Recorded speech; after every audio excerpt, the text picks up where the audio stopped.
अमृत महोत्सव में मैं आपका स्वागत और अभिनंदन करना चाहता हूँ और आपका दोस्त द गमछा वाला। तिरंगा मतलब गौरव, तिरंगा मतलब स्वाभिमान, तिरंगा मतलब शान, तिरंगा मतलब राष्ट्र का अभिमान। नमस्कार दोस्तों, मैं हूं आपका दोस्त और आपका होस्ट द गमछा वाला। आज स्वतंत्रता दिवस के इस अमृत पर्व में मैं आपका स्वागत और अभिनंदन करना चाहता हूं। इस पर्व में हमें तिरंगे का इतिहास जानना बहुत ही ज़्यादा ज़रूरी होता है। तिरंगा 1906 में, 1907 में, 1917, 1921 और 1937 में कई बार बदला जा चुका है।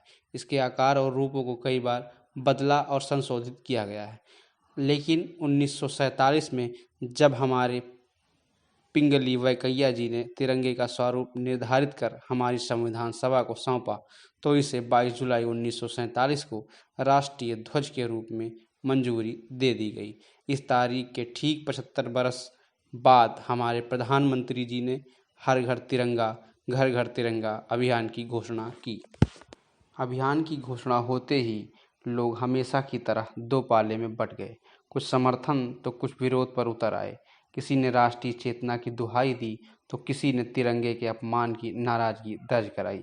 बातें तो दोनों की ही ठीक हैं, लेकिन सच तो यह है कि तिरंगे की जो निर्धारित मर्यादाएं हैं उनका पालन नहीं हो पा रहा है। सच तो यह भी है कि देश के सामान्य आम जन लोगों के तिरंगे के प्रति जो आस्था जगी है वह आने वाले कुछ वर्षों में एक वैचारिक क्रांति का रूप ले लेगी, क्योंकि यह अचानक से नहीं जगती। इसकी शुरुआत धीमी गति से कहीं न कहीं से होती ही है। जैसे तिरंगे का रूप और आकार धीरे धीरे ही बदला, जिसकी शुरुआत 1906 में हुई और अंत 1947 से अब तक जारी है। आज 15 अगस्त महज एक तारीख नहीं, क्रांतिवीरों के रक्त की स्याही से किया अमिट हस्ताक्षर है। जी हाँ दोस्तों, यह वह हस्ताक्षर है जो इतिहास में अमर हो गया। यह तारीख हर साल आती है और हमें यह याद दिलाती है कि देश के लिए कुछ करने को न्यूनतम या अधिकतम उम्र और योग्यता की ज़रूरत नहीं होती। ज़रूरत होती है तो उस दृढ़ संकल्प की जो इतिहास में याद किया जाए। इतिहास में हमें बहुत पीछे जाने की ज़रूरत नहीं है। बात जब दृढ़ संकल्प की हो तो खुदीराम बोस और लाला लाजपत राय एक ही कतार में नजर आते हैं। आज हमने अपनी स्वतंत्रता के 75वें वर्ष में प्रवेश किया है और उस स्वर्णिम काल में उदाहरण बनने जा रहे हैं जहां विश्व की दशा और दिशा हमसे होकर जाती है। आज हम पुनः विश्व गुरु बनने की दिशा में अग्रसर हैं।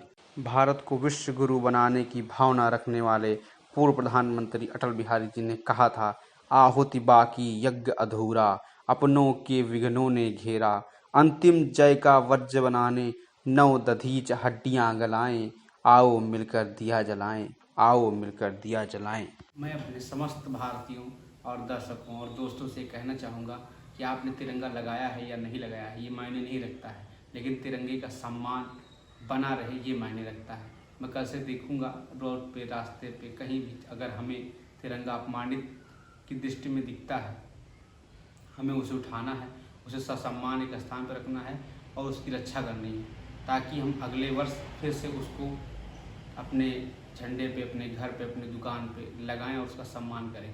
तब तक के लिए जय हिंद, जय भारत। अगर हमारा वीडियो आपको अच्छा लगा हो, हमारी जानकारी आपको अच्छी लगी हो, हमारे वीडियो को लाइक करें, हमारे चैनल को सब्सक्राइब करें और हमें अपना प्यार देते रहें। तब तक के लिए जय हिंद, जय भारत।